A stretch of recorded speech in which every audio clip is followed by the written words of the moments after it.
All right, second graders, today we are going to do lesson 14.3. So we're skipping a lesson. We're on page 815. I'm going to move myself over there.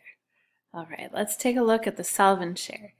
It says, the graph shows the number of birthdays in each season for a class.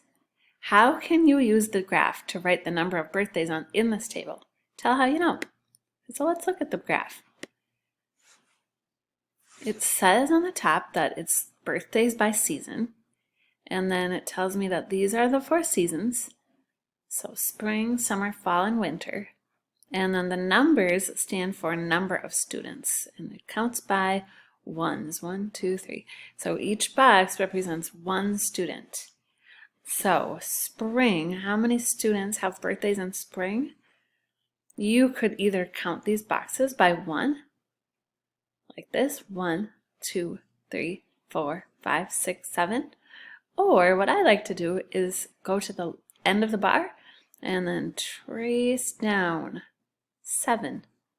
Okay, so the first answer for spring is 7. How about summer? It goes all the way almost to the end, one before the end, which is 10 summer birthdays. Okay, how about fall? 4, or you could count the boxes and go 1, 2, 3, 4. Okay, and winter, 2. 2 winter birthdays. All right. You might see a bar graph sometime, maybe like your Highlights magazine might have bar graphs if you get Highlights magazine, or textbooks.